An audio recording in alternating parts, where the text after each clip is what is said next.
Hi, my name is Tatiana and my channel is created by Lady T, and in this channel I talk about crochet, quilting, and sewing, and I give product reviews, demonstrations, sew-alongs, quilt-alongs, and crochet-alongs. Today I am going to be talking about rotary cutters and different types of rotary cutters out there for you quilters who use a rotary cutter, and what I found to be the best products for me. And I have a selection of a few that I want to show and share with you, and some of the things that I do to keep my rotary cutters managed. Okay, so here are my rotary cutters. I'm going to go from left to right, left on my side. So it might not come out the same way on the video. So the two ones on my left, these are my go-to Olfa rotary cutters. This one is in pink and this one is in blue.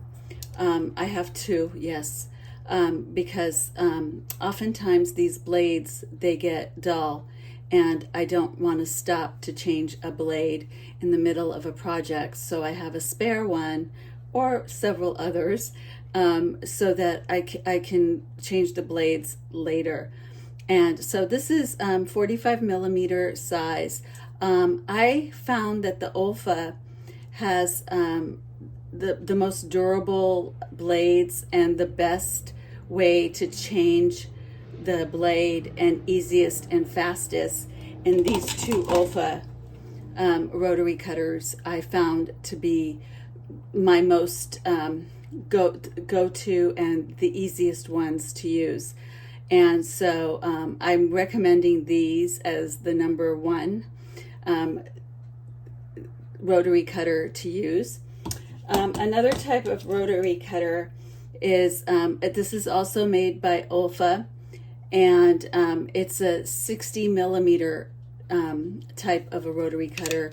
It's larger in size, and this will handle very thick pieces of fabric, quilt fabric, and it will also handle something larger. So it's good for larger pieces. However, I really don't use this that much. I'm not that happy with it personally, and even though I have it, it isn't really my go-to. I can still use this size for really large pieces, but Olfa made this and I tried it out and I used it. And really, if something happens to it and I have, I will not be replacing this one. So this size doesn't really make a big difference to me. It may make a difference to you. Olfa also makes this ergonomic rotary cutter, and it has like a nice handle on it, and it has a lock so that you can go through your fabric pieces. This is not bad. I'll use this once in a while too because of the ergonomic style. I bought another brand that had an ergonomic one as well. So if my hands are getting tired, and again, this is like my backup one. If this blade is too dull, then I just pick this up in the middle of a project, and I don't have to change the blade right away. This is my Tula Pink one that I bought it mostly because it's pretty, but it is very functional and it is a good rotary cutter. It's also heavy, and I like that because it's got some weight on it. So and it has a little ergonomic area over here too, but that weight helps with cutting through heavy amounts of fabric. And Tula Pink actually makes replacement blades for the Tula Pink rotary cutter. It's 45 millimeters as well, and so I do have a Tula Pink replacement blade in here for this Tula Pink rotary cutter, and I really enjoy this cutter too, and so sometimes I'll use this. And then I have these little rotary cutters for small projects or little areas. This is actually at Fiskar's, and I don't know what the name of this is. It's just a tiny little thing. This is more for sewing. But this is made by Fiskars, and it's a very tiny one. I don't know, I think it's 16 millimeter. And so I will use this for circular projects that I have to go around in circles, and I have small spaces. And this is actually the only Fiskars rotary cutter that I have, because the Fiskars that come in this size, I found that the blades are difficult to switch out. And also I found that they're not as durable as Olfa is. So this is my #1 go-to. And then to store my blades, I have this little box, and I have this little drawer here for all my new blades. So this is like my Tula Pink, and this is my Olfa blades. All the brand new ones that I have, I store in here. Now the older one, the used ones, I call them used. What I do is every time I have to switch out a blade, I put them in these little boxes. And then after I fill up the box, I throw them away in one of these little plastic boxes. That way the blades can't hurt anybody in the trash.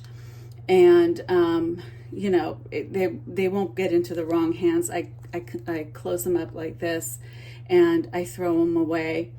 After I get 5 of them, I'll do that. So I discard them. And so I will recycle these boxes for these little containers for that reason. So I just threw away a box this morning. So now this is empty. I have another one, and then I've got one in here. So just to remind myself which one is the new and the used, I've marked the boxes. And that's how I maintain it. And to change the rotary blades, really, it depends on how much work that you do, but these rotary blades do dull quickly. You do go through them. If you're doing some heavy quilting, especially if you're doing quilting on fabric like this, quilted fabric, these blades will get dull very quickly. And so it's really best to replace those blades, because if you don't, you're not going to get as a sharp cut, and you're going to have to go back and over again. And when you are using a rotary blade, what you want to do, a rotary cutter, is you just want to go one way, and you just want to do a straight cut so that it looks like this. So you don't want to go back and forth. You certainly don't want to go back. And all of these rotary cutters do have a lock, and you want to make sure that after every time you use your rotary cutter, you lock it, especially if you have children living in your home who could pick this up. They could get hurt.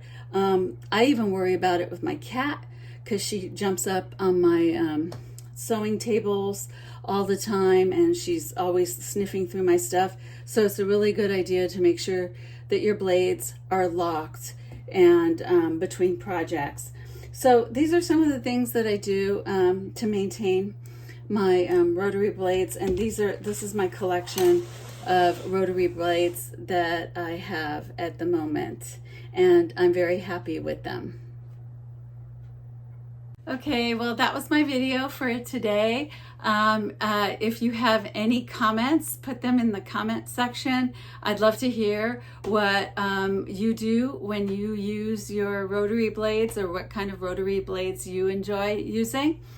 And subscribe to my channel. I'll have more product reviews and quilt alongs and crochet alongs.